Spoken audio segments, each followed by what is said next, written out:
Alright mga boss, so update tayo ngayon dito sa ating NK400. So ang gagawin natin ngayon mga boss ay magpapalit tayo ng kadena, kasi sobrang ingay na ng ating kadena na medyo lawlaw na siya mga boss. So papalitan natin to.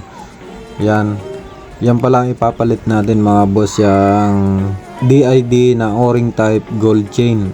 So medyo malapad siya mga boss, 520 siya kasi O-ring type, medyo expand siya kumpara dun sa ordinaryong kadena. Tapos yan mga boss, linisan na rin natin to kasi first time lang to malinisan.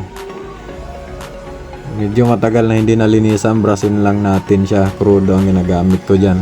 Tapos yan mga boss, baklasin na natin. So medyo may katigasan nga yung tornilyo at nadurog na rin pala mga boss yung ating rubber damper, kaya nag-order na tayo ng bago. Alright, ayan, kay Biker Toys natin yan na order mga boss, so mura lang yan. At yan, nakabit na nga natin mga boss.